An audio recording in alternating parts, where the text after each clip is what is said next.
Welcome to another episode of Two Ales and Hockey Tales with Wally. And today I'm so excited to have on a 42-year-old from Kincardine, Ontario, Canada. His hockey journey has taken him to Canada, the USA, and Sweden, a staple with the Owen Sound, Saugeen Shore Grays, and spread his hockey wings with lice skills of Sweden. He is a Central Hockey League legend, playing 9 seasons and running amok with the Steelhounds of Youngstown and the Mississippi River Kings, putting up a 52 and 49 point season as a D-man, folks.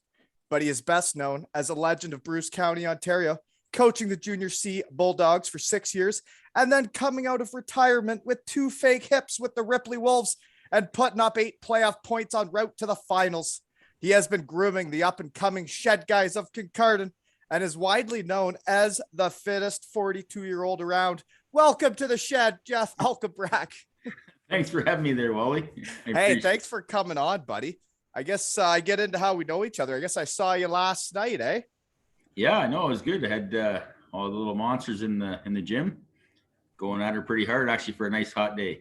Well, you know what? Those under 11 kids, the guys I coached last year, like they missed each other and they missed hockey so much that the girls came up with reaching out to you and getting them into working out at this age. And when I picked them up, man, I loved it. They were learning how to work out and have fun with all their friends. And that was something growing up.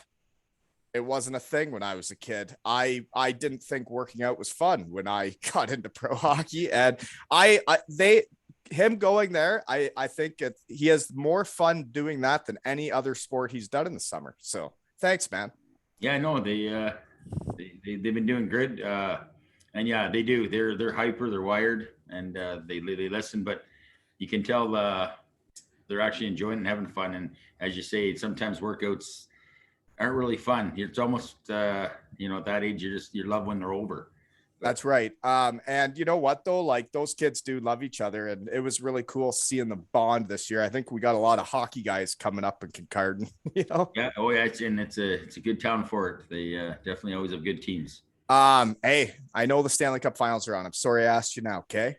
Nope. Don't get distracted. Okay. I know you like hockey. Okay. No, it's all right. This is about you though, not them. Yeah.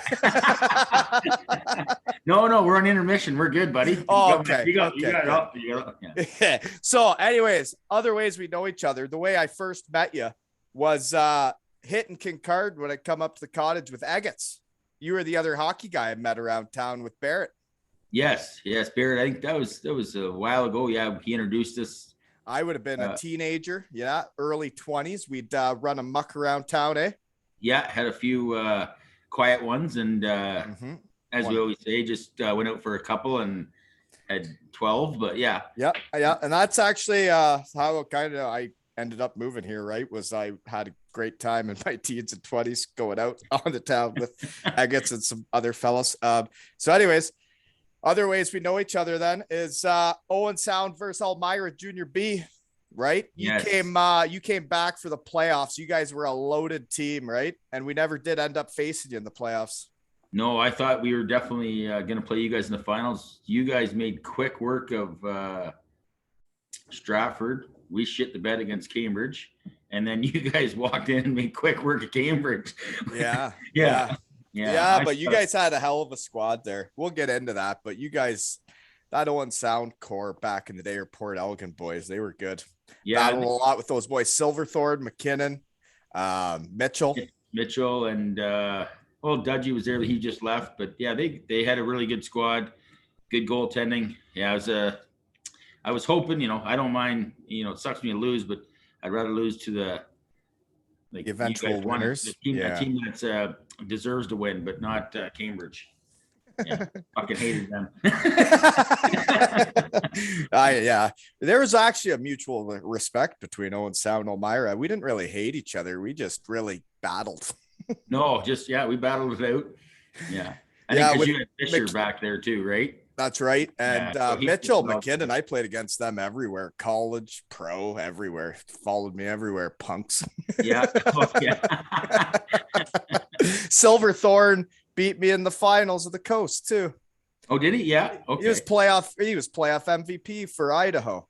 Yes, you're right. He was. Yeah, he was up and down them. So I guess he got me back after junior B, right? Yeah, no, Okay. Still on to how we know each other, Elkie. Okay. no problem, buddy. I retire from hockey, knee goes. I break out into the real world.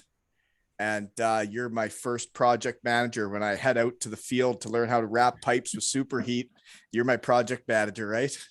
Yeah, project manager, and then I put you on with the legend Al Brindley. I have the research team has him written down. Al Brindley, what a beauty! I couldn't have asked for a better guy to introduce me to the real world. What a fantastic person, eh? No, I just knew you guys would hit it off because he's he likes to teach and stuff. He'll listen, and you guys will just both crack jokes and enjoy each other's company. So you guys kind of work off each other. Yeah, well, we put in some hours those couple months, but I couldn't have had a better time working for you and with him. That was a great time. And I guess I am still with Superheat, and shout out to them. I had a chat with old Dorby today, and I have a golf tournament coming up right this Saturday. And he called me to, unfortunately, he will not be able to attend, our CEO, but it's obviously for this. So we had never really talked about it. And I said, Norm, I obviously, you know what I'm doing. I hope you could come to the golf tournament. You're not gonna be able to. I'm like, but this will never get in the way of what I'm doing for you. I love this. It's a passion of mine. And he said, Wally, I like what you're doing. I love it. He goes, I know you're going to get the job done.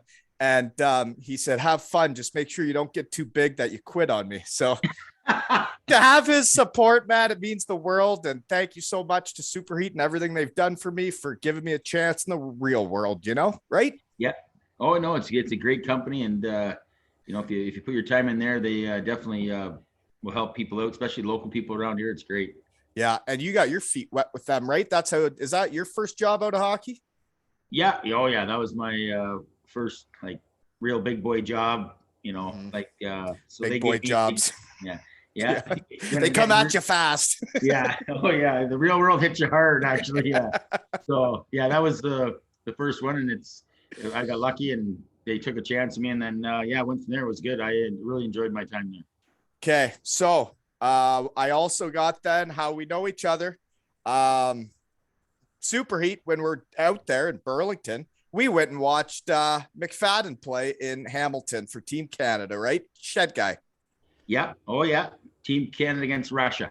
Yeah. We went there, watched with his parents and old Dean Netsky, right? Oh, yeah. The Dino. Yeah. The saucer pass enthusiast. So training the kids there, when I see the young kids I was coaching this year, and they're passionate about hockey. They're right into her. And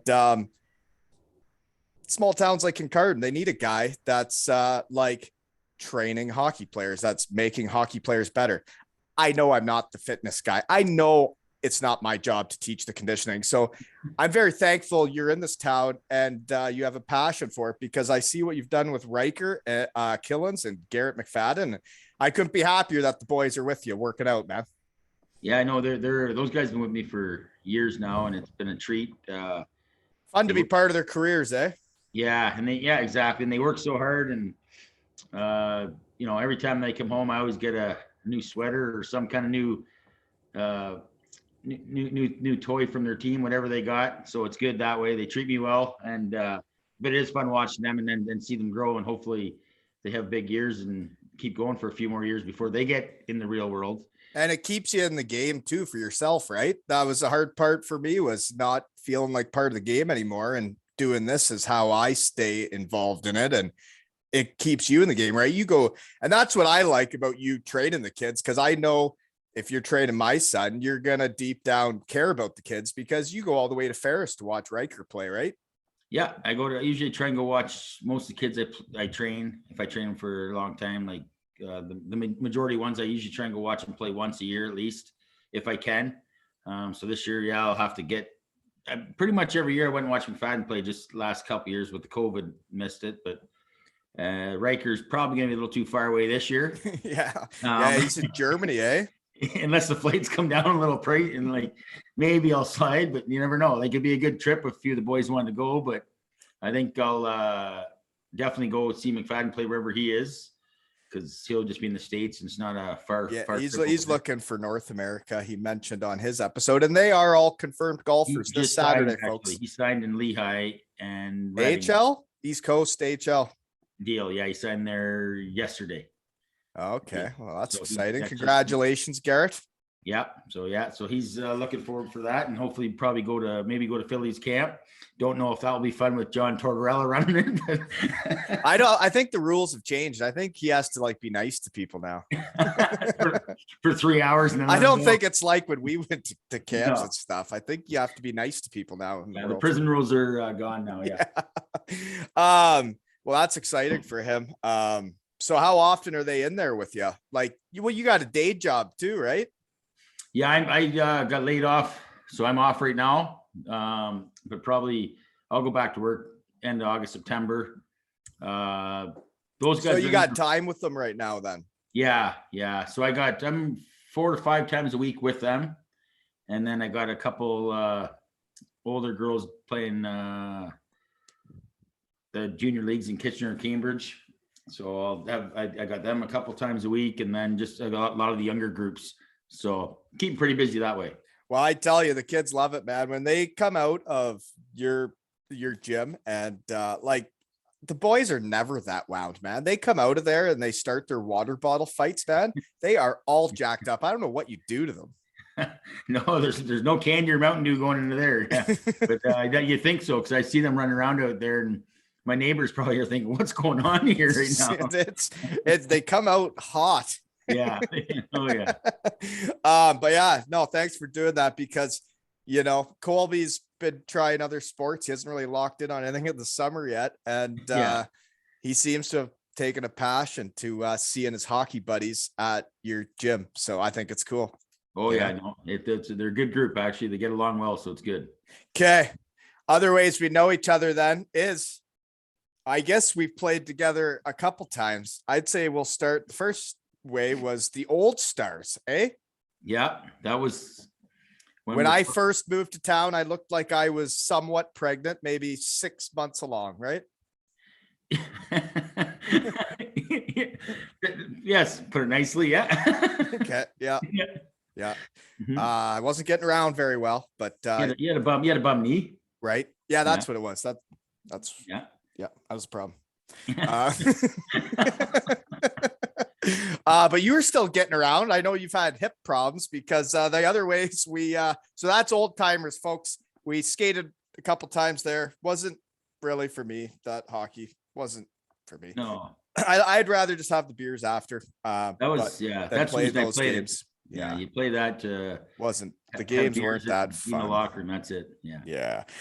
So that, anyways, the other time though was fun playing hockey was going to the finals with the Ripley Wolves. And when the research team got hot today, you hadn't played hockey for a long time before that. No, I didn't play for 9 years or something. I don't know how long it was. You came back with 2 fake hips. Yeah.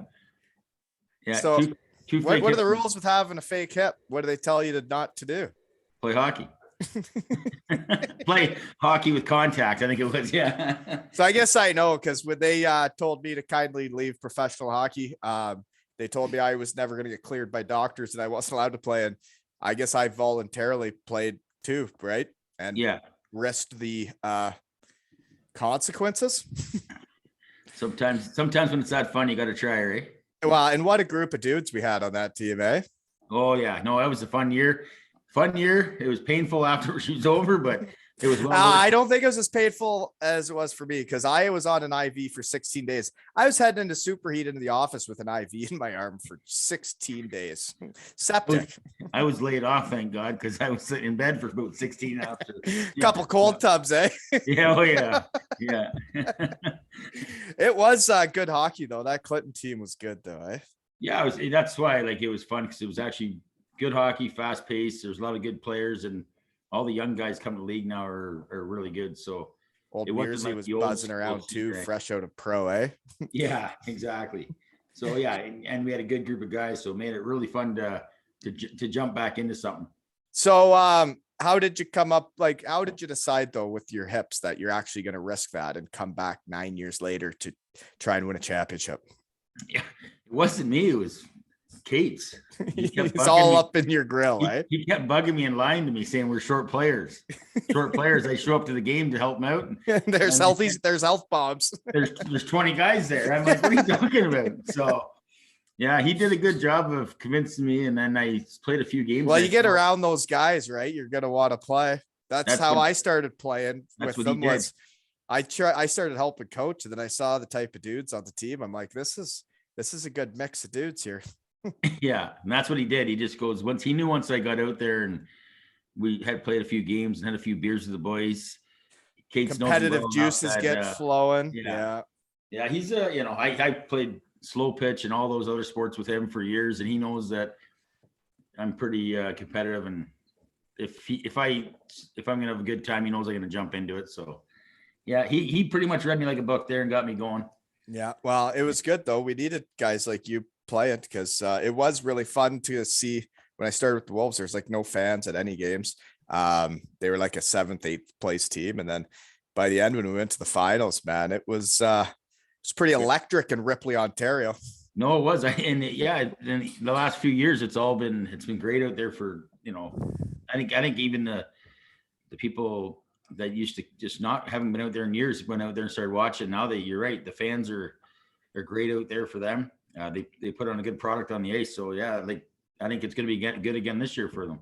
Yeah. Well, hopefully they keep the boys around that have been around. They've got another year or two left with those boys, and then they might. They're all starting to have kids and stuff, though, eh? That age bracket. Yeah. Oh yeah. Yeah, that shit'll get in the way. Yep.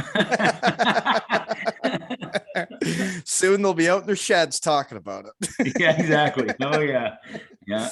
All right. So where and what are you doing now? I guess we've covered that. You're out at the big house then? You're laid off right now? And then working I'm kind of with the labor's union, working there. So just laid off right now. And that's a common part of that gig, right? That's normal around here. Yeah. Like you could take those certain jobs that you can keep going for, but the one I just had was with App 8 was a really good job. So, but those ones you only get those gravy jobs, you get 6-7 months and then you get laid off, which I don't mind because then it gives me time with your guys in the summer to train and to get them ready, eh? The young pups. Yeah, and I enjoy the training part better, so I'd rather do that and then try and improve the golf game. Are you a golfer? How are you doing at it? I shot a 38 today, but then yesterday I was about a 45. So it all depends on how the driver's working. Right. Yeah. Well, the hips can do that then too. Hips are okay with golf. Yeah. Oh yeah. Hips are all right with that. How do they have a hip surgery? I've done my knee, but what do they do for a hip? How do they get in there and take it out? What do they do? Oh, you don't want to see that part. It's I got firsthand. I didn't go out for the second one. And then they put you up in these. You stayed awake for it? I tried. And then I once they ripped all the gear off and I was Buck Rogers sitting there naked in front of about 20 people, I was like, it was cold in that room, was it? Oh, always cold. But then I look over beside me and there was like Black & Decker drills and all this shit. I'm like, what's going on here? I'm like, I can't look at this. Will you drill this shit in me? So yeah, I was pretty much spread eagle with drills and knives. And I'm like, no, put me out. So I would imagine that, I don't even know how they do the hips. Never learned about that. Yeah, never had that's those the one thing. You stay awake and look at all the blood. I'm like, no, thanks. I don't even know why I even thought of that. No, that was a bad idea. Another bad choice. You always, you live and you learn, right? You live and you learn. Yeah, get knocked out and take the pain pills. Way you go. Yeah. Okay. So, anyways, how long's recovery then? Did you do both at the same time? No, I asked if I could. They said no, because then it's about 6 months altogether. Like you can walk after about 3 or so, but sounds like a knee. 6 months for all the pain to go away. But yeah, if you'd listen to the doctors, and which is hard, and do it right that way, yeah, I'd say about 6 months for those. And rehab sucks. Yeah. Oh yeah. Big time. Ugh. Yeah. Yeah, those aren't fun, and I did a lot of that myself too, just because it was hard to get places here and pay for all that. So, okay. Next question: your poster pictures. Sent me one where all three of you got no front teeth. How'd you lose your teeth? And who are the other two fellas? That was the one guy was the guy I played with was Chris Richards, one of my best buddies. Oh, Chris Richards, former Elmira Sugar King. Legend. Yes. He was the legend before Rob Collins and Brandon Dietrich. Yes, the little rat Richards. Yeah, no, he's one of my best buddies. I played in a bunch of teams with him. Is he the one on the left or the right? He would be the one on the left, the little guy. And then the other guy's name is Tyler Sheldrake. He was a rookie that year for us, and he just was a great kid, tough as nails. I don't know how he lost. He was a fighter, more or less. I lost mine my second year or first year, I think, in New Mexico. I think it's my second year there. I went to try and dangle the D-man. Thought I had him. Cross-check across the face, and the old Sherwood blew up my face. And cross-check to the face then. Yeah, I thought I had him beat, but no, I didn't. No. So I learned quick. I was in the jungle. Yeah. Are you wearing a visor at that point? No. The Mouth visors guard? came in. No mouth guard, no visor. I never wore a mouth guard. I couldn't do it. I still can't wear one. I know. Brutal. And I remember my rookie year, okay, in pro, and the coach, whatever, we're talking about mouth guards and people are saying whatever they do. And he's like, Wally, you think if a puck hits you in the mouth, do you think your teeth are going to not fall out because you're wearing a mouth guard? And I was like, thank you for saying that, because I don't want to wear this shit. Yeah.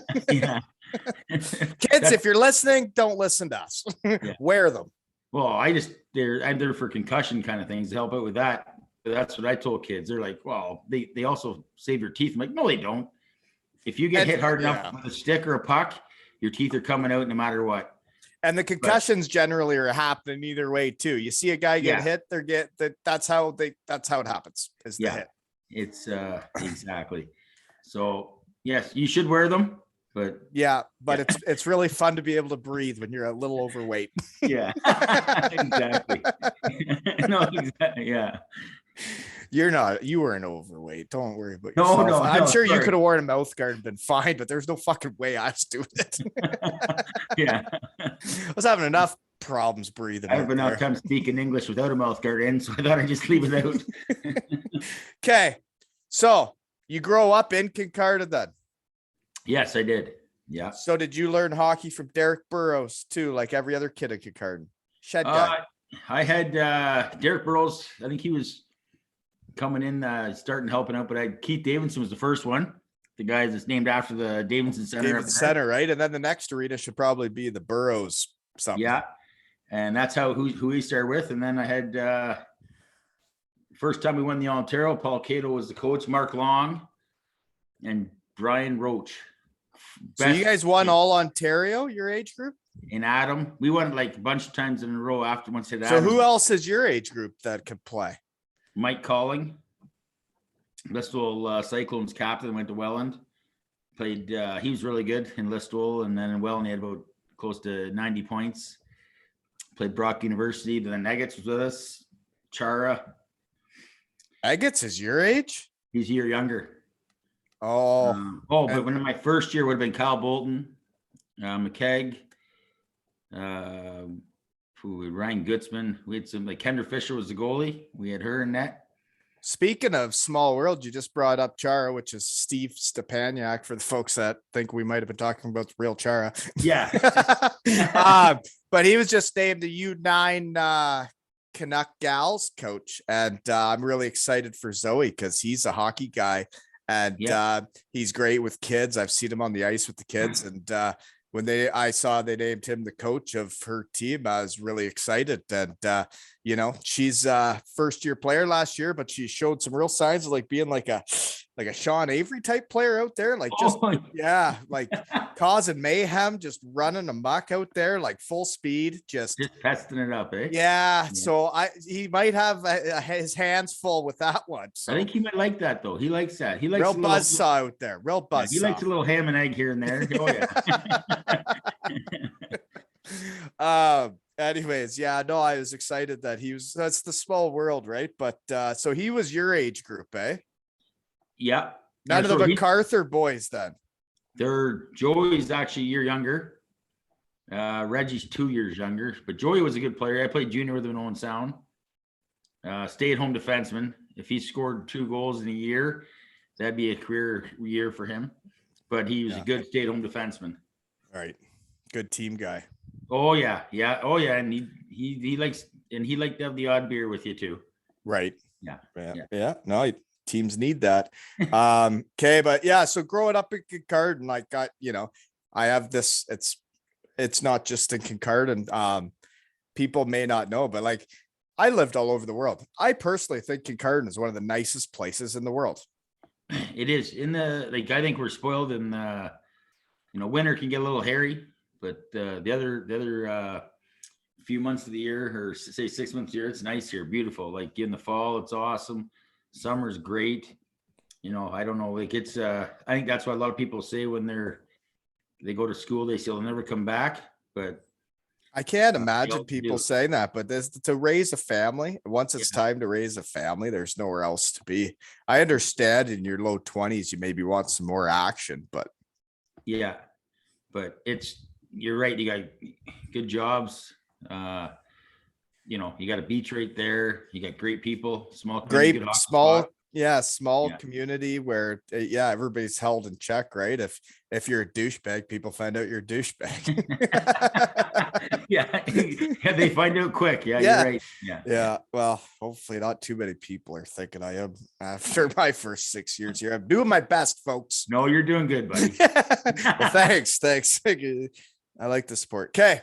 Anyways, so then you're Canuck all the way up. Is there AAA yet? There wasn't AAA. AAA started the first year I played for the Kincardine Bulldogs at 15. Yeah, because it was starting right around when I was a kid. I remember when the Highlanders started, they were so brutal. Yeah, the first year they started, I was 15. So Agates and them played their first year bantam. I think, I don't know if they were good or not. I couldn't tell you. Yeah. But I think they were pretty good for a bunch of years, and then I don't know what they're like. Well, the one thing I like about the Kincardine minor hockey, though, is like there's the underage where you got to play against the bigger kids and you're not going to be the guy. And then you get your year to be the guy. And then the next year it flip flops. But sometimes, like, I guess, like for me coaching, it would have been nice to like raise kids right from the start to the end and have the same group and see what I could make of them. But, Yeah, no, that's right. Yeah, I hear what you're saying there. Yeah. And you'll get a chance to do that. Yeah, well, yeah, hopefully. Anyways, so moving on. So then you made the Bulldogs at 15. So you played for them, and then you make Owen Sound at 16. Why the Owen Sound? You know what? I actually got offered to sign by Elmira. Really? Jeff Snyder. Skip, confirmed shed guy. Yeah. Good guy, good coach. I think it was him and Kevin Blocker, just him. And after under 17 camp, I went there and we were talking, and then I played summer hockey for the Owen Sound guy. Owen Sound had a really good team the year before. And then you flaunted your shit the summer, and he was like, I got to have this guy. And Elmira wasn't very good the year before, but Owen Sound was. Well, then Elmira they had a stud team. They won the Southern Cup that year. That's with Collins, Dietrich, and the boys. Yeah. So that's what I'm a super fan behind the glass with all the Mennonites. Yeah, I went to Owen Sound. Our team went from like 4th place to fucking 7th place, and we were shit. And then I'm like, Elmira wins the whole thing, and they had a good rookie crew. They had that Rob Polnick and Cava. And I was like, wow. Well, and the weird thing is as a junior, like winning matters to get noticed by teams and places to go to the next level. It's the same in any league. It's the same in pro. It's the same in NCAA. If your teams are winning, teams want to know why those teams are winning, and they want to take those people with them. Right. I think, and Elmira had a team that year, but they weren't just stacked with good players. They had a full, like, complete team. They were tough. They were good defensively, and then they had their superstars, but they were just built all around. Good goaltending. Like confirmed golfer Dallas Crespin coming to the golf tournament this Saturday. Oh yeah, Crespin. Yeah. Oh yeah, Southern Cup champion. The boys. I think I seen a Fisher and Fairman coming. That's correct. Yep. Holy shit. Bring right into the archives. Yeah. Hey, Oh, yeah. Oh, yeah. The Sugar Kings are coming. Yeah. But that's why I'm so excited about this golf tournament. I've never I've never hosted anything like this. I've never tried to. I've never planned anything like this. And it was an idea I came up with because I do this. I come out to my shed. I don't see people in person. And I was like, I see these people from all over. I wonder if I could do it. Like if I could have a golf tournament. And I know I mainly talk to people overseas, but that there's this many people coming just warms my heart. I got Kincardine Canuck parents from last season coming. I got Sugar Kings coming. I got Western Michigan Broncos coming. I got parents of friend players coming. It's like my hockey family is all coming to Ainsdale on Saturday, and we have a live band, folks. Roy's Garage. Yeah, I got to go to a celebration of life, but after that, maybe I'll stop out for a beer and say hello to the few of those other guys I played with years ago or against, and hopefully they can speak at that point of the night, right? Yeah. Yeah. They won't even remember me. Well, hopefully they remember you show up and see them, right? Yeah, exactly. That's it's going to be a fun day, folks. So anyways, you make Owen Sound. You do we got to speed up, eh? You do really good. 25 points in 46 games. And you're 16 years old. Yeah, and I started off like 11 points in 10 games. And I went Really? Oh, yeah. Oh, you must have been walking around just strut your shit, eh? And then downtown Owen Sound got the best of me. No. Pretty hot spot down there, yeah. Oh, yeah, old Jason's pub. Got me. Nice spots down there. Been to the rink. Yeah. Anyways, so 25 points, 46 games. So you get drafted to Sarnia Sting, 9th round. Is that year then? Yeah, that was that year. Yeah, 9th round one. Yeah. So you played junior B and get 25 points in 46 games, and you only go 9th round. Yeah. Yeah. Tough crowd, eh? Yeah, it was. I went to a couple of meetings before, and a couple of teams said probably go in the 7th round, and then I told my parents after I hit the 9th round, I said, if we get to the 10th round and I don't go, we're fucking out of here. Yeah, smell you later. Yeah, I said, I ain't waiting anymore. And then luckily I got picked. But Sarnia was, they had a meeting with them, and they were really, they didn't have a 7th or 8th round pick. So I don't know. I got lucky to go there. They had a good squad too, and a good group. That's when the 100. It's a nice barn there too, eh? It was the old one when I was there. Oh, really? I remember, I don't know what I was playing, minor hockey of some kind, and we were playing a tournament or something. And there's the OHL tryouts were happening. And I remember watching the tryout, and there were 2 guys squaring off at center, like the old school training camps, right? And I was like, It was something I remembered. Yeah, they had Mark Hunter was the coach. So his dad was on the bench and for training camp, and he just walked around. All right, who's fighting who now? Like it was, and what it was, right? It was the real jungle back then, man. Like there was 5 or 6 fights every game in those training camp games. Yeah.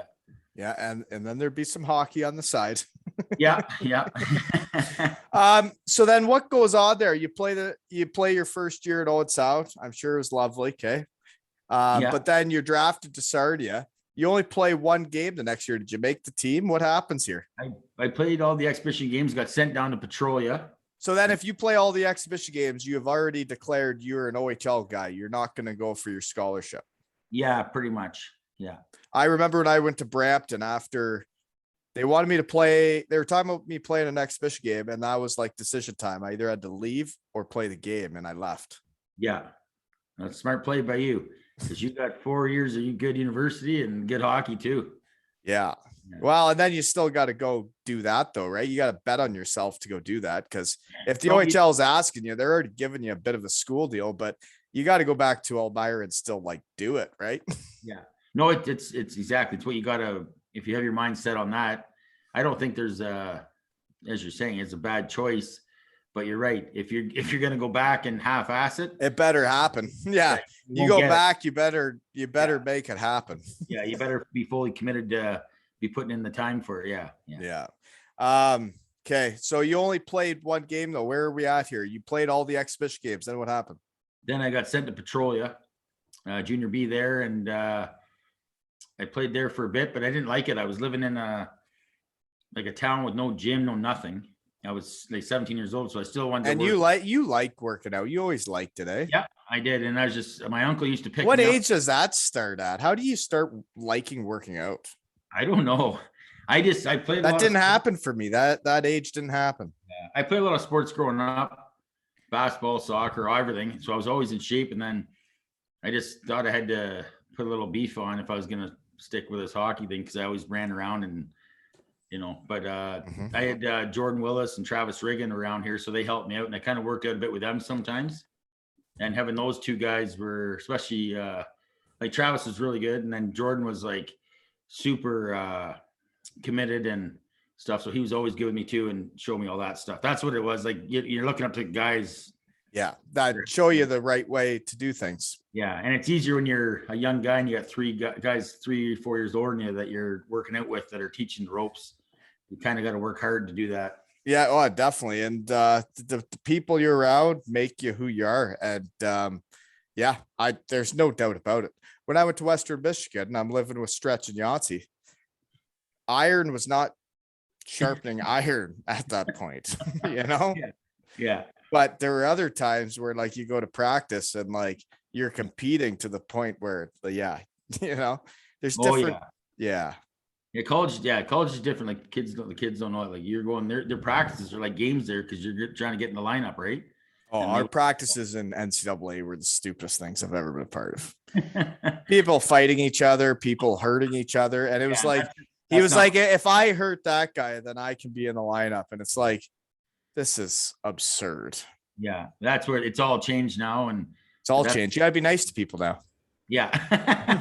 you can't take out your D partner's leg or nothing. Yeah. No slew footing in practice anymore. Not allowed.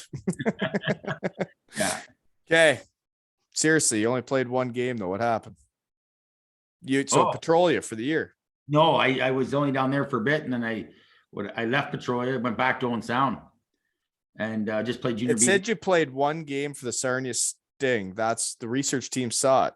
Yeah, I did. And then I went back and played a couple games with Troy, probably about 10 or 15. Then I left there. Because you didn't like it. And are you done school at that point? No, I was only 17 or something. So then I went back to Owen Sound. And I think Sarnia got mad because they thought I didn't want to be down there. And then they didn't invite me back the next year because they thought I quit because I didn't want to be anywhere down there. Because they want you right there, right by Sarnia. So if they want you, they can pull you up. And I should have just stayed in Sarnia and played in the junior B team there, because that's where like they have everything there. And nothing. Troy had a decent team, just they had nothing there. I was living out in the boonies, like kind of in like a farmland, had nothing there. Like I only do so many push-ups and sit-ups, man. Like you feel like Youngblood hitting the fucking hay out there. Like, no. Being bored sucks. I hate being bored. Yeah. Yeah, no, I understand that. And like when you're a young kid and like you growing up in Kincardine and all your buddies are around all the time, and then you go to Petrolia and it wouldn't be the same, right? Yeah. So Owen Sound, I just went back there because it was just something familiar. I could have went, I just didn't want to pick another place. I knew the Petrolia would let me go back there because it's way over across and not the same league and stuff. So I gotcha. Okay. So then it wasn't an injury. I didn't know what had happened there. So then the next year you play. So you've already lost your NCAA eligibility though, right? Because you did play the game or whatever. So that ship sailed. So then you go, but you do play another OHL game with Owen Sound the next year. Yeah. I went to the next year. I went up with Owen Sound and played in the training camp there, and then played a few exhibition games with them. Then I got called up, played a game and in Sudbury. Yeah. I think I got a point actually. Yeah. Attaboy. Yeah. Me and Kazarian were on the same line. Me, Kaz. Oh, Kaz. Me and him were playing in about the same physiques in senior A. Yeah. Yeah. Same height, same. Yeah. He was always a gamer. Yeah. Oh yeah. Great guy. Worked his balls off but could make plays. Yeah. No, me and him are still good friends of the day. So it's good. Yeah. No, he always seemed like a good competitor. Okay. So then you play that OHL game, and their top scorer, small world, is Dan Snyder from Elmira, right? That year. Yes, he was. Yeah. So anyways, yeah. that's story's been told, and we got an arena named after him now. And the Tragically Hip came to town. It was pretty awesome for everybody at Elmira that like they got to say goodbye to him the right way. And we have an arena named after him, trophies in the OHL, right? Yeah, no, he was one of the best guys I met, and I wasn't really part of the team much, but he made everyone feel like that way. But he was an awesome guy, awesome player. Yeah, and his old man was my GM in Junior B. So yeah, it's a small world, this hockey world, right? I'm super nice guy. Yeah. Yeah. Okay. So then after those 2 years, so you're playing Junior B for Owen Sound at that point, Yeah. but you leave. No. Then the next year it says you play 4 regular season games and 4 playoff games for Owen Sound. That's what the research team saw. Yeah, I came back and played Kincardine Junior C. I started in Owen Sound. I think I got in trouble. And then I just didn't really want to go back there. I was mad, and I came back here and played and had some fun. Junior C here. And I also wasn't doing. So at that point, you're probably thinking your hockey career is not gonna be going. Yeah, I didn't at that time. I didn't even care. Like it's not like I didn't care. Just well, I can get to you right when you go to the Sardia thing doesn't go your way, and then no, it's it wears on you, but it is what it is. That's just how you get through it. But yeah, but then you love it, you keep grinding, and so then okay, so after that year though, how do you get to the Welland Cougars? Is that again our new under-9 gals coach here in town, Steve Stepaniak? I took Steve with me. It was Mike Collins, my best buddy from Kincardine that played in Listowel. He was playing there, and it was our last year, and we'd never played together junior besides the Bulldogs. So I said, let's go play there. And Steve Stepaniak, old Char, was going to school down there. So we got him to try out for the team. And yeah, it was awesome. He did really well. They had a good team. And then it's just, there's 3 Kincardine guys all on one junior team in Welland. Actually, we had, Reed Norman was there. He came too. Reed Norman, I know he's a Southern Cup champion with me. Yeah, he went back to Elmira. He went to Welland first and left and went back to Elmira. So like me and him both were there. They had some good guys bringing in, but there was some weird shit going there. They kept playing. They had some good young players. They'd play all these young players, and it's tough when you're not from a place, right? Because I'm sure the Welland kids and the people that they know and from that area would have always got the benefit of the doubt. That's just the way things work, right? Like if you're from a place, things work out for you. Yeah. B. Sinet was my defense partner for a few games. The Biz. They called him up. They cut him. They cut the Biz. From his hometown team. His hometown team for a kid. Then he's better than the other kids. Then he was a 15-year-old underager, would have made the team. And they cut him. And then the next year he went second round to the O and gone. Yeah. Never plays for his hometown team, which is sad. But he came, he played a few games with us. He was funny guy there too. Came to the rookie party. Yeah. You knew the guy was going to be a character. And that's at a young age, right? And I guess people are who they are, but like in Cardiff, that's the small world. I played against him at the coast, and he was a showman at the coast. It was wild. Yeah. Like the show he'd put on during an East Coast game. And I'm like, and when you look back on it, when I'm playing the game, and if I would have acted that way in Elmira, Ontario, the older guys on the team would have been like, don't ever do that again. And I'd be like, no problem. But the stuff he was doing during the game, when I look back on it, the people paying money for the tickets to go to that East Coast hockey game, we're getting their money's worth, man. He was an entertainer. Yeah. Oh yeah. Always has been. Yeah. And he could play. Yeah. Oh, he was, I think he played in World Juniors as a defenseman. Oh, when he was in the coast as a D-man, he would run the power play. He'd beat anybody up. He was on the penalty kill. He was dominating everywhere. And I was like, so this guy doesn't get called up because he's too big of a showman. And then he just went straight to winger fighting everybody and buckled down. He went from being an all-star D-man to a fourth-line plumber. Just kicking this, fighting. Yeah. Now he's on TV every day. It's weird stuff. Yeah. And he's a showman on there too. He's done great for himself. But he acts like himself, right? And that's cool. Yeah. Yeah. Exactly. The guys in Cardiff say the same stuff about him. Okay. So then anyways, moving on. So you get to Welland and you're doing that. So Stepaniak player, never seen him play, right? Yeah. Fighting guys a lot, standing in front of the net of the power play. Oh yeah. I think he was leading the league in power play goals and penalty minutes.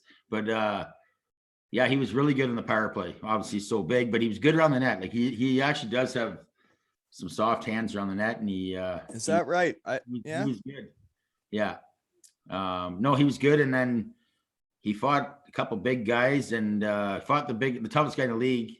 They went buckets off and he waxed them. And then all of a sudden it's just like he became then everybody wants to fight the tough guy. yeah. So, but he did. Yeah. He always backed it up and he did really well. And it was like at the start, I don't know if they were going to keep him or not. That's what they're saying, but they definitely made the right choice because he was a big piece of the puzzle in that team. They had a good team with toughness and. But so that you say they had a good team, you left mid-season to head back to those punks from Port Elgin, Owen Sound there. Silverthorne, McKinnon, Mitchell, because you thought you could beat us. Oh, yeah. I didn't get it along with the one assistant coach, and then just there was certain stuff they promised that I wasn't getting, so that's why I went back there. But and exactly, Owen Sound had a really good team. I talked to Brownie, and he said, "Okay, we can get this to happen." So I kind of kept it quiet till after Christmas, and then just stayed there. And they had I was really happy going back to Owen Sound. They had a really good group of guys there too. They did, yeah. Yeah, and we got a couple of guys injured and fell short, but I wanted to at least go to the finals against you guys and have a battle there, not shit the bed against a team that sucks. I know that sucks. That sucks. We never got to do it. Yeah, I agree. When teams shit the bed like that in the semis, yeah. Oh yeah. I agree, man. It's like, yeah. I don't know, like my relationships in hockey throughout my career, I did some winning. Those relationships are so different. And even the teams we lost in the finals. So quite a few of my teams either won or lost in the finals. And then there were teams that never made the playoffs. There were teams that made the playoffs and lost first round. Those teams, the dudes don't stay in contact the same. No, you're right. Yeah. No, that's how you start a shed. You got to win some shit, right? That's right. Yeah. Nobody else wants to talk to you if you lose. Yeah, that's right. Yeah. Okay. So anyways, so you go back, that happens. So then your junior career is over. That's 5 years junior or maybe 6 or so. And then like it's over. You don't have NCAA. You've been playing junior B in Owen Sound. So how the hell do you get to Lysekil, Sweden? Lisa Shields, Sweden was Lisa Shields? Stapleton. He's the one that who? Pat Stapleton, Whitey Stapleton, legend from Strathroy. Okay. You don't know who he is? Played in Canada Cup. Sorry, man. Whitey Stapleton. Okay. Anyways, your dad will know. My dad wasn't a hockey guy. My dad never played. Doesn't know shit about shit. Your dad's friend will know him. Yeah, his kid was over there and scouting and bringing guys over every year, and he'd bring 1 or 2 Canadians over, and they asked me, and I was like, I went to a tryout with another team in the States. Like I made it to go down there, and I know you love hockey. You weren't done playing hockey after junior B. You were going to play more hockey, and I was going to try. And I took the chance and might as well go down to Sweden. They're going to pay me to, go play and travel. And so I said, yeah. And I loved it. It was an amazing experience. Oh, it would be. So what's that town like? It was, it's an absolute, like, it's like a Sabo beach in the summer. Like really? That's what it's like but in the wintertime, it dies off. It's like about 15,000 people fishing town.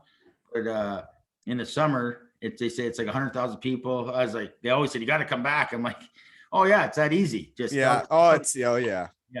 I'll catch a flight to some big festival. That's probably, but yeah, no, it was a good spot. the town was pretty cool with everything. They got a lot of. So what do they give you? They get your flight, you get an apartment, a car? We had a, well, I didn't get a car. I got a, they had I had a Dewey at the time. So I'll get you. yeah. So I got a bike. Mhm. And the one guy on my team had he had the car there. So I, like my roommate. So I was, yeah, and the apartment, all that stuff. We had free membership at the gym. We had a couple, well, I guess in the Europe, they give you like the buffets when you go out and eat and stuff for free. We had a couple of those a day. So it's it's same thing. You didn't spend money. The only time you spent your money is when you're going out. So the research team never saw how that season went. How did it go personally, team wise? Really good. I was, well, I played forward and defense. I switched back and forth, but I could see you being that. Is like with the old stars. Yeah. Yeah. So I started off on forward, went down, then this Russian D man got hurt, and I told him I played D and went back there. So no, I had over 32 points. I only played somewhere around 30 games. So I broke my hand. You weren't punching someone. No, God, no. I got suspended for fighting though. I did for 2 weeks, but that's not when I broke my hand. Okay. We had a line brawl that turned into like a bench brawl, but our team stayed on the bench, and I was getting shit kicked at me by like 5 guys, and then like I couldn't believe it. So then I just didn't know what to do. So I threw my gloves off and started punching this guy. And once I started hitting him, everyone else stopped fighting. And it's like, because they don't see that in Europe. And then because they don't drop the actual gloves and punch people for real. I was getting punched in the face by 5 guys, with one guy had a full face mask on. Oh man, some of the most embarrassing fights I've ever seen were in Europe. So then I had suspended for 2 weeks, and I was laughing. I'm like, this is unbelievable. And I was getting yelled at. I'm like, holy shit. And then when you're an import and you get in a fight, they get mad at you. And for the guys that grow up in where sometimes there's situations where doesn't matter who you are on the team, it's time to go. And then they'd get really mad if you're an import. Yeah. I thought I was getting suspended from high school. Like I was a little kid again. Oh, yeah. Yeah. You get a pee-pee slap. Yeah. Oh, yeah. Yeah. So, I get 2 weeks off and just traveled around. So. So the whole Swedish thing, though, was fun, though, eh? So you got your own place there, or you had a roommate that's on the team? Yeah. I had a roommate. Swede? No, Finnish guy. Did he get after it? Did he like to get after it? Oh yeah. He was. Finns can do that. Yeah, he was a 38-year-old Finnish guy. Yeah, he was the most in shape guy I ever seen. But yeah, he could. He was a weapon. I'll tell you that. I understand. Okay. So after that season, though, you head back. I guess to Kincardine in the off season, and then it's like. So then how do you get to, the Memphis River Kings then the next year? I got Doug Shedden. His brother lives here. Well, Andy Shedden. And he brought a few people from around the area here.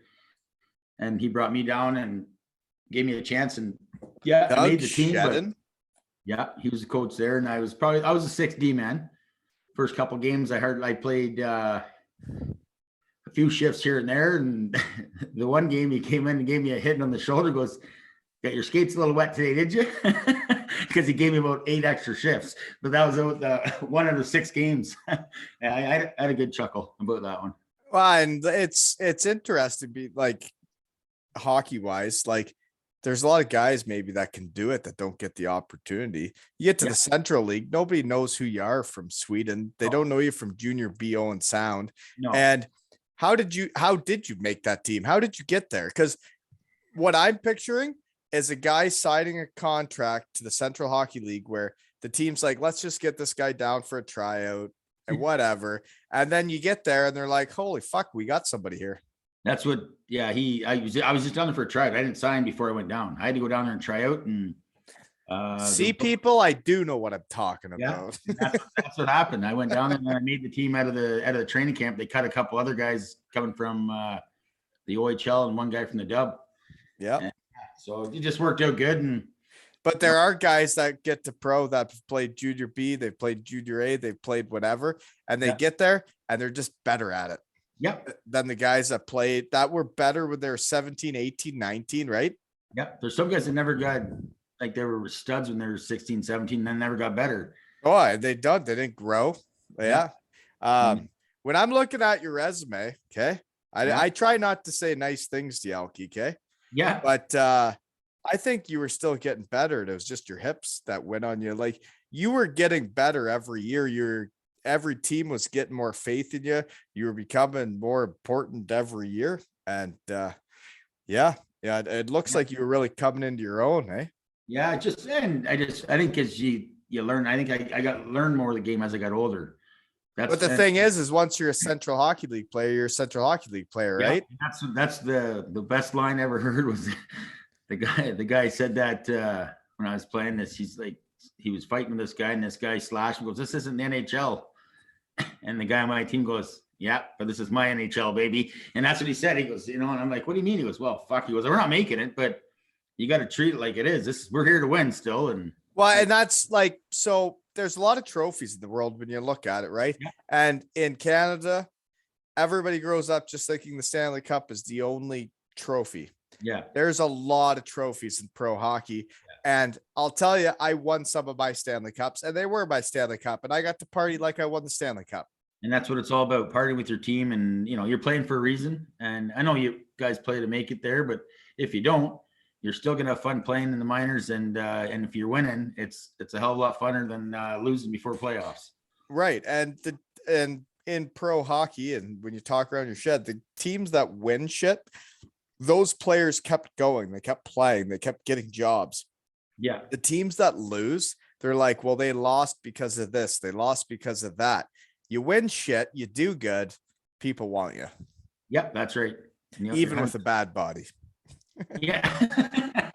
Even with a bit of a milk bag on it. Yeah. Right. Yeah. Okay. So you do make the team, and they know that you want to be there, and you're a gamer. Like you're a hockey guy. You're a gamer, and you play 18 games. You're not getting a lot of ice time. So why do you end up with New Mexico? How do you get traded? Well, they picked up because Memphis won it the year before, so they were going to go for back-to-back. But the guy that retired, Doug Shedden, got him out of retirement to come back for the playoff run. Jeremy Getzinger, 6'5" defenseman, drafted 5th round, the Red Wings. So yeah, they had to get rid of. So they had to clear a spot for him. Yeah, and I got sent there, which was fine. I had a great time in New Mexico too, and it's a business. That's when you learn. It's and you're getting a guy. But it's not nothing. There's no animosity. They're just no, God, no. Yeah. It is what it is. You understand it. You're a young guy that's worked your way into it. Yeah. I'm quite impressed with you there, Alkie, because like the way you got into it, like you're just a hard worker. You just get to it. And it was the same with Superheat. When you were my boss, when I started with Superheat, I thought you were a very fair, honest dude that like, I thought you did a great job as our project manager, and you were honest with me. You were, I thought you ran a good ship when you were the project manager, and I think it's your work ethic and getting the shit done, right? Yeah, exactly. Yeah, I think you're going to get what you put into it, right? And being a good person, like especially when you're running a job, you don't want to be a dick. And you're putting it into it, right? There's some guys that go down to the Central Hockey League and they don't want to put it into it because they're like, oh, fucking this league. Where there's some guys that want to go and do it, right? Yeah. Yeah, and I love the game still, and it's fun to, obviously you want to win and play hard. And as I got older and kept playing and playing more, I wanted to be on the ice as much as I could. So that's and that's why I kept playing. Oh, you kept getting better and better. So you go to New Mexico, okay? What's that like? What's the barn like for the New Mexico Scorpions? It was an old rodeo rink, but it was pretty cool. There was we made the playoffs that year, snuck in, but we had 12,000 fans running down. What? I couldn't believe it. You had 12,000 fans for the New Mexico Scorpions? It was right near the playoffs. He played against, I think it was Oklahoma City. We had to win a couple games in a row to get to the playoffs, and we had a pretty much full barn. There's a few pigeons squirting around in there. Oh yeah, it was an old rodeo barn. You had to What's the ice like in New Mexico? Good ice? It wasn't bad. They're after we left a couple years later, they got a brand new rink. It was awesome. It's beautiful. But the one Do those leagues still exist? Are they still playing hockey there? Like, because I don't think they're in the coast, are they? No, they play in the junior league now, I think. Oh, okay. Those leagues, yeah. They all change over to the junior leagues, so then they don't have to pay the players, so they're making money now. Right. Yeah. Paying people sucks. Oh yeah, I hear you. Yeah. Yeah. No, yeah. And yeah, speaking of superheat, sometimes I think about it when I'm driving around a Kincardine and I see this guy from superheat, that guy from superheat. And I would see them driving around their cars. They have houses. And I'm like, God, that Norm must be really proud of what he's built here, you know? Yeah. No, he's done a lot, and he's gave a lot of people jobs and a lot of stability around here. Yeah, well, he sure changed my life when he let me come on board. So, I didn't realize how much I was into one when I moved here, and I'm just like, oh yeah, it's gonna all work out. Yeah, I gotta get a job, and yeah, it's gonna be fine. Oh yeah, I'll get a job. No, good people. So thanks again, Ron, Norm, Superheat. Anyways, okay, where are we? Memphis, New Mexico. So when you're in New Mexico, you eating Mexican food then? What kind of food are we doing? Oh no, you're eating normal. It's but they're all about spicy down there. Yeah, I wasn't a spicy guy. I got into it a bit, but it's like you're still. So when you go there though, you're still working your way up, eh? So you went from like the contenders to probably someone lower. So you get some more ice time for the rest of that season, but then you go back there the next year, eh? Yeah. So then the next year you start getting some ice time, eh? Or no? Yeah. Yeah, I did. And then I got they went on they thought they were gonna pick up because we played Colorado. I think it was. They wanted to build a pickup. They picked up two tough guys and they traded away. Well, Richards was their leading goal scorer. They traded away their leading goal scorer and their best defenseman for a tough guy and a good defenseman. And then they traded me away for another big, tough defenseman because they thought they needed toughness to beat Colorado. But trading away Chris Richards was stupid. You need people to score goals to win hockey games usually. Leading scorer and a good team guy. Right. Like, yeah, when your teammates like you and that sucks. I liked it in New Mexico and the coach was nice. He knew his stuff. I didn't get along with him that way because he was an old school guy. So he just thought like you had to intimidate teams. I'm like, that's not here anymore. Like that doesn't work anymore. I don't think people are old enough now. And it's not like the back in the 70s or 80s. Like it's the same as like in pro, when you hear about the college coaches that get into pro and they start trying to coach like they're in college still, like you got to go to bed at this time and you got to do this and you got to do that. And you're like, no, we don't. Yeah, that's not gonna happen. Yeah.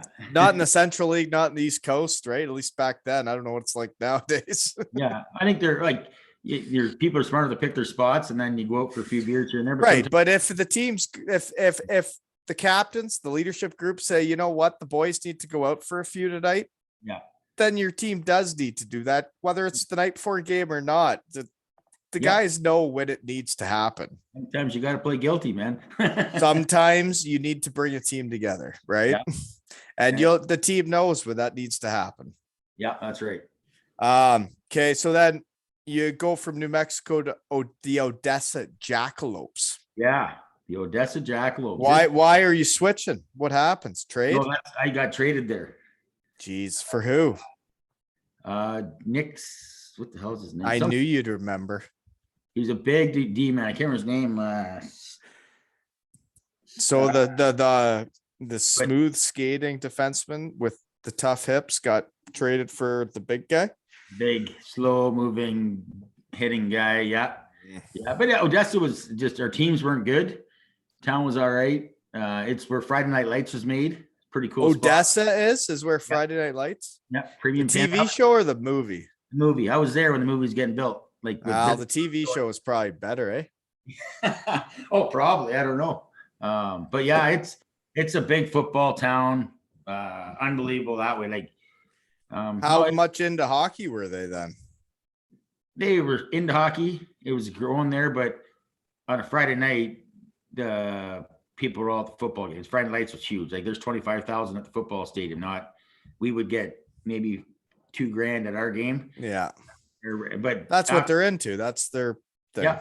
And then after Christmas and stuff, we'd get some names. We'd fill the barn because football is done. But if football is on, no, you're not getting that. Those town shut down. Yeah. Yeah. Though that's way more important. That's like going to church for them. What's it like in the Central League then with fighting? Because like hockey used to be like people used to want to go watch the fights. Same in British hockey in the UK. Like they used to go want to watch the fights. Now everybody wants to like watch the hockey. Yeah, there was it was down there, well, especially Texas. They called it football on ice. They loved the hitting. They loved it. Yeah. Yeah. Like they and you put a fighter's jersey up for auction, they were going for way more than the goal scorers. Yeah. Yeah. They love that. Yeah. I agree. They usually are. The goalies, the fighters, and then the goal scorers, right? Yeah. Then there's the rest of the team. And there's the ham and eggers going for a quick 300 now. Okay. So Odessa, let's see here. Play with Paul Davies, Cambridge guy that would have beat you with Owen Sound, small hockey world. Yeah, really good guy. Western Michigan Bronco. One of the guys that was teaching me the right way to be a pro, teaching me how to do more working out, and then got sidetracked there once he left. Yeah, he's smart, dude. Yeah. He was smart, a hard worker. He was just like he played hockey, right? Yeah, we had a few Broncos. We had Matt Cressman too. Who's that? He's older. He's a Bronco? Matt Cressman's older though. What position did he play? And wait, was Joel Irving there too? I don't know who either of those guys are. Maybe. I think you might be talking about a whole different school. Well, they're no. Are you sure? What when did you go? Western Michigan? Yeah, Western Michigan. Yeah. Matt Cressman and Joel Irving. They both they're older though. They're older. Yeah, I wouldn't know them then. I don't know the guys before me.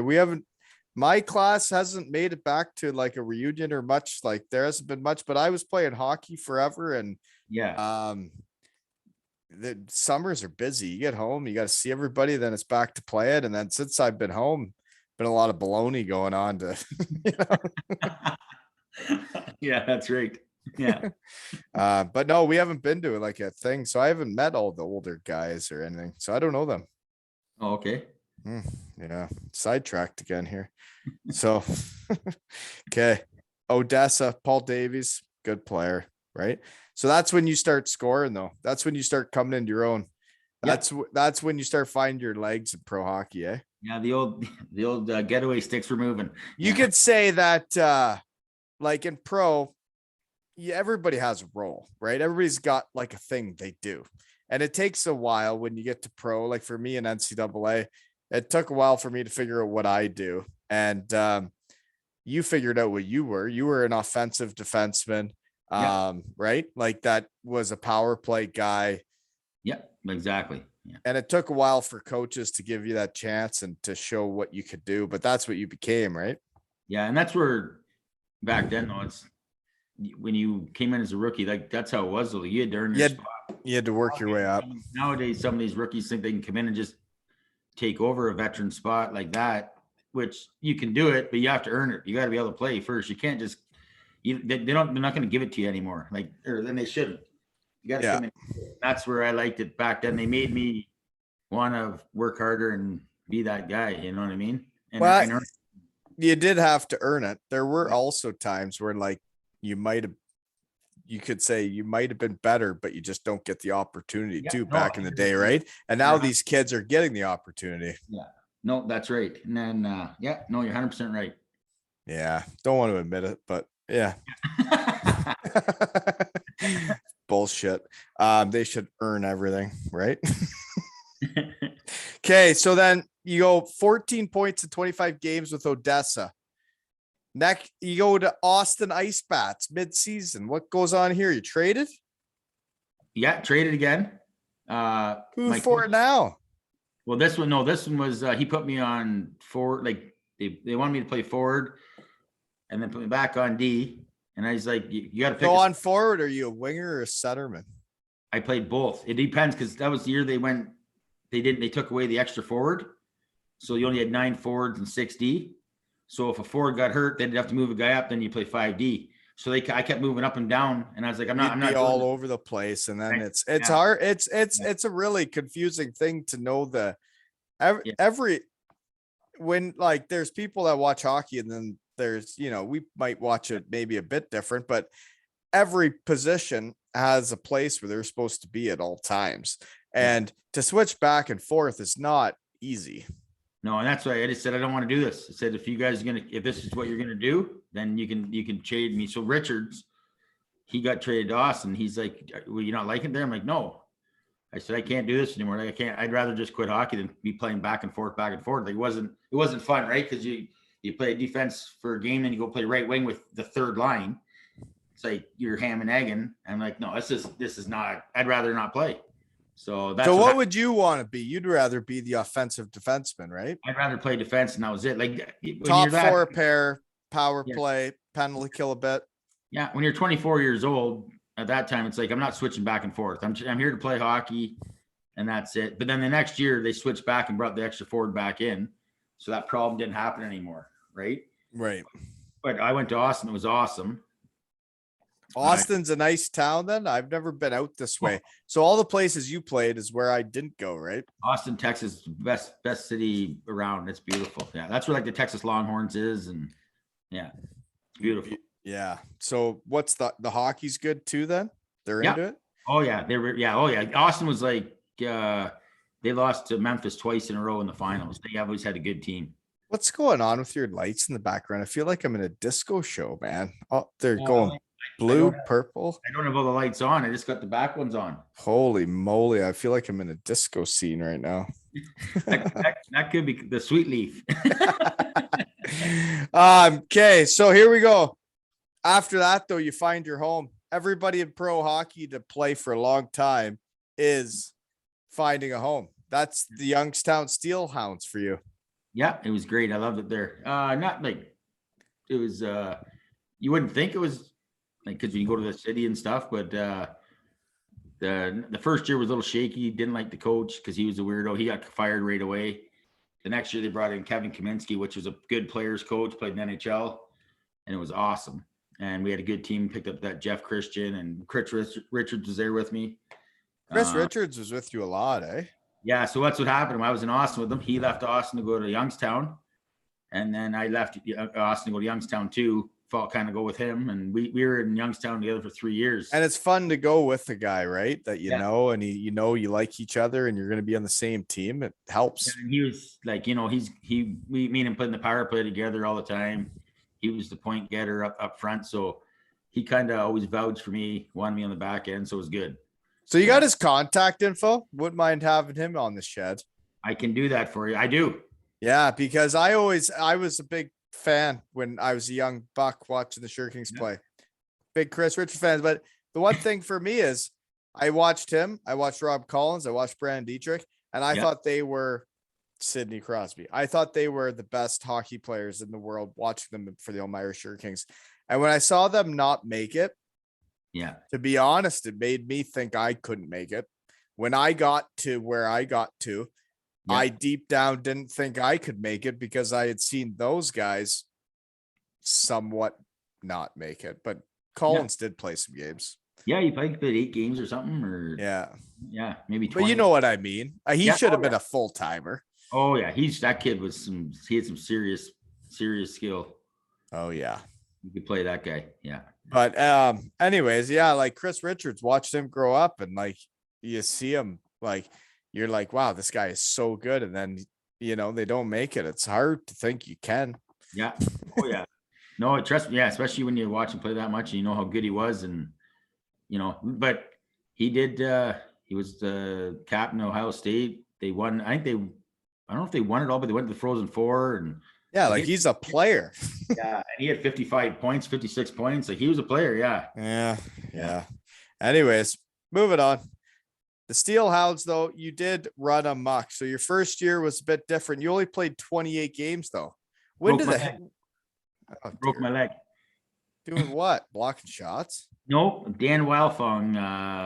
I was going to fall on, and some guy came in and he hit me and crushed me and broke my. I had surgery on my leg, broke it in half.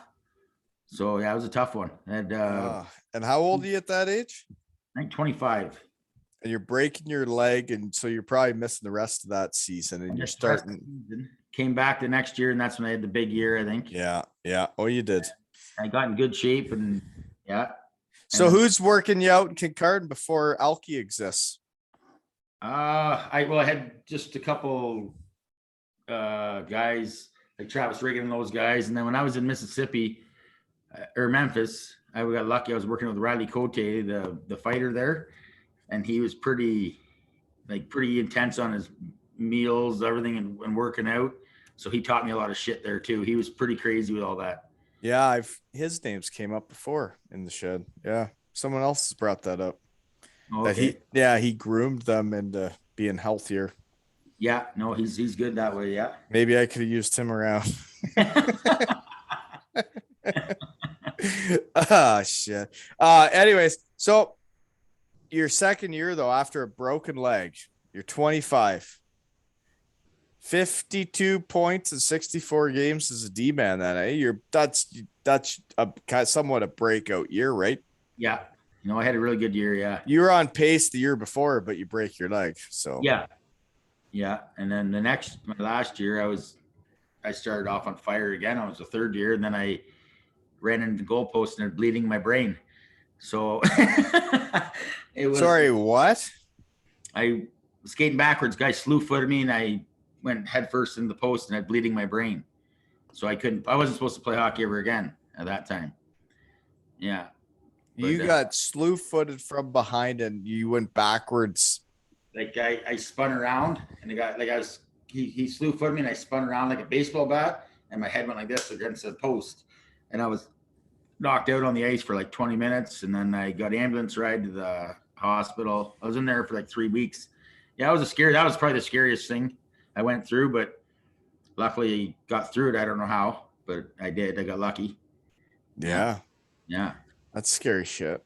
Yeah. So I wasn't supposed to play, and then I got in pretty good shape again, and thought I'd give it another. So then, did you get another scan of the brain or anything to like see if everything's still ajar?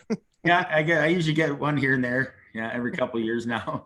Make sure things are all right. You have to see if the hamster's still running the wheel or not. Yeah. You gotta keep that thing active. Yeah. So that's what happens there. When does that happen? That happened my third year in Youngstown. Yeah. I was 31 points in 36 games or something. I don't know.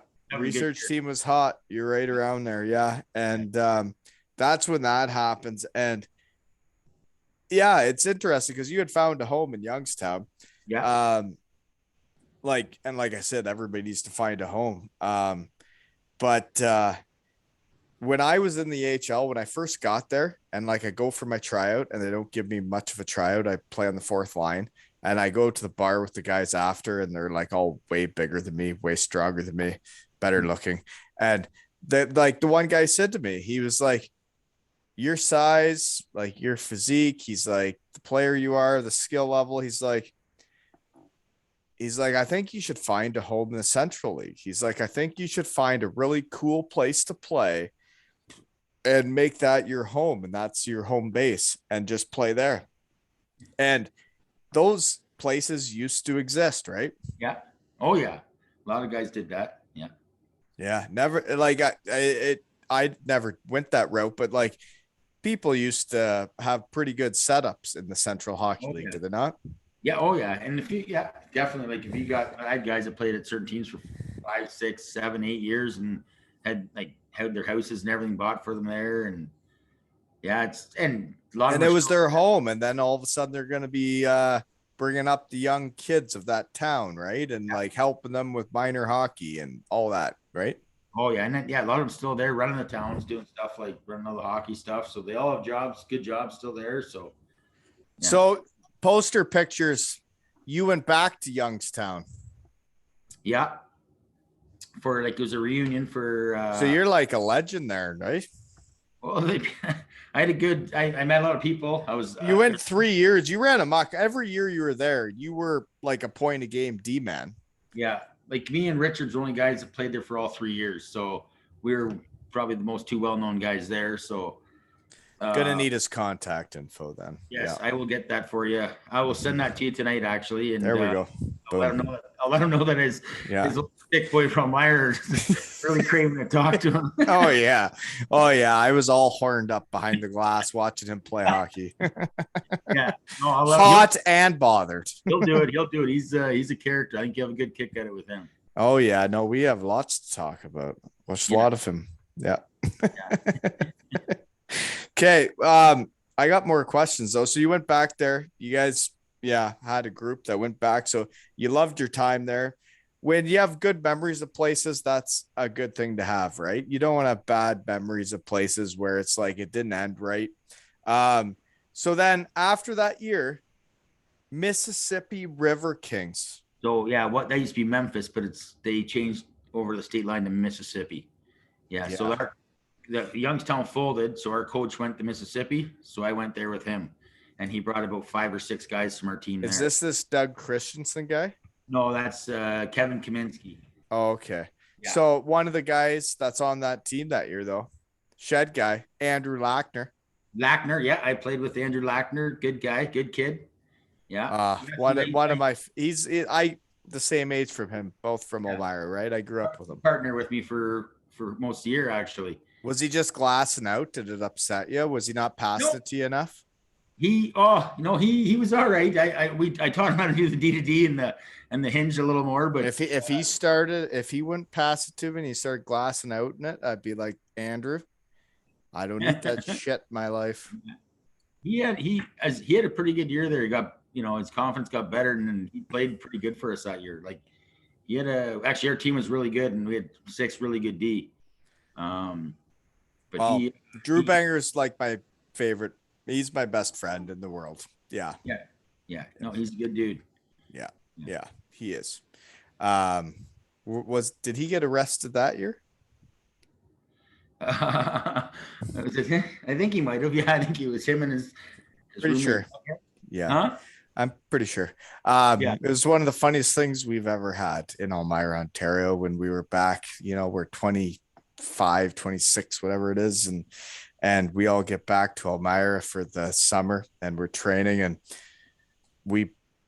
he shows us the link to like the news in Mississippi, and it's him and this other guy, like breaking news, the whatever they're called. What team was it? The Mississippi River Kings arrested for a brawl outside of a bar.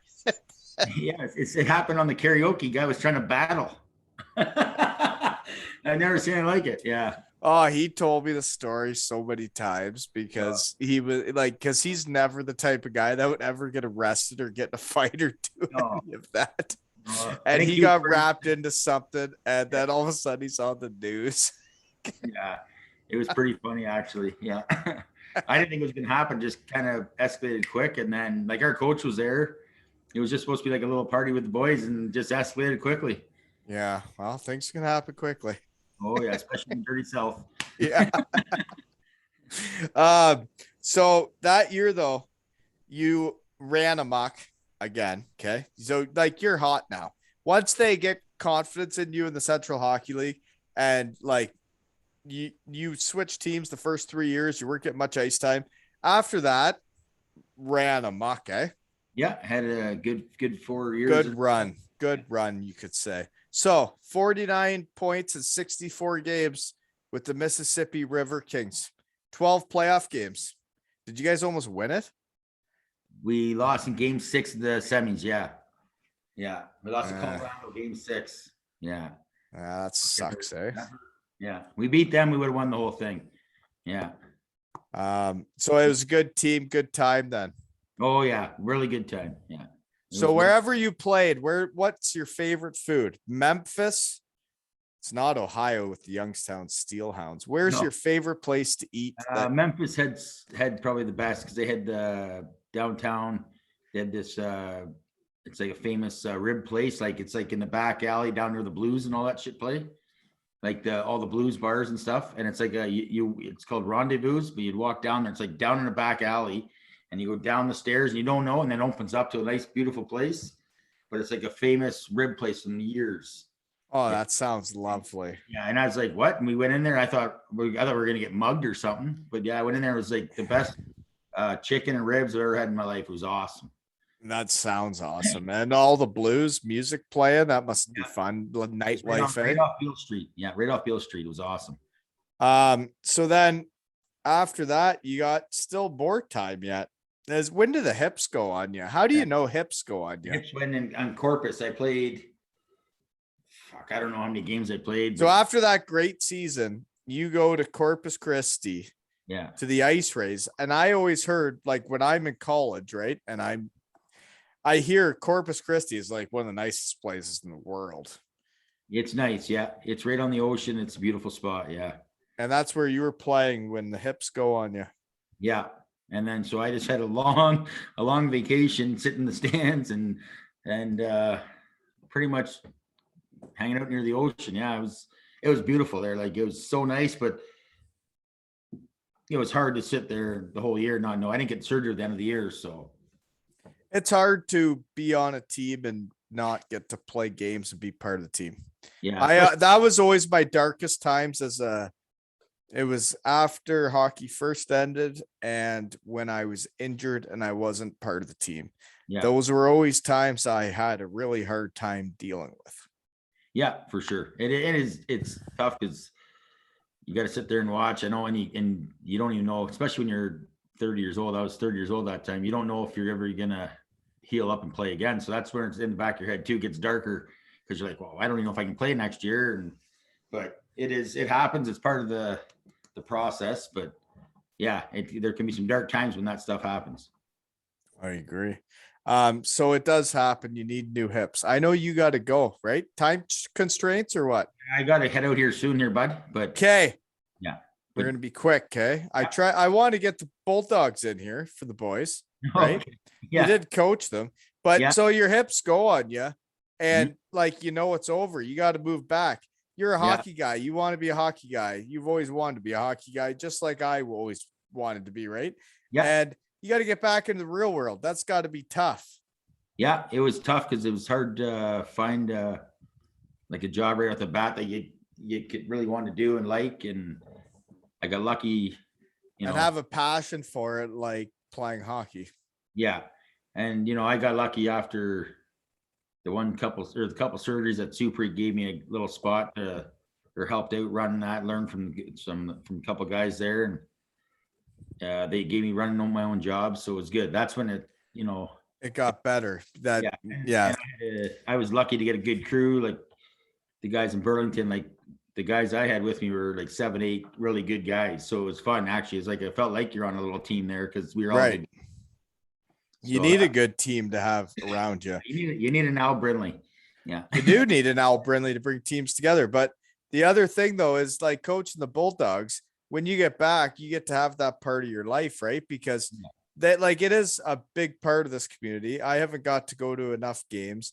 I haven't been around it enough, but their volleyball tournament is outrageous. It's the coolest thing going. And they are a great thing for this community. And you got to be the head coach of that when you get back. Yeah, no, I was. So you're still part of the game. Yeah, and that was good. I got to coach a good group of kids for 4 or 5 years, and Britzy, Cato. Yeah, that's when I met Britzy. I knew Brett, and they came back. It was fun coaching those guys. I got to coach with Paul Cato. It was great coaching with him and Barney. I thought it was we were close at the end there, but it happens. But it was fun, and it was good. You got to be part of the game, and then the best part is after sitting in the room with the other coaches, having a beer after shooting the shit. You get to be part of the game still. You moved back to Kincardine, but you were still part of it, right? Yeah, still going, and I wanted to try and help out as much as I can with the kids and then the junior stuff because it was big around here. Yeah, for sure, and you have been, and yeah, I'm really excited for like the kids I coached last year.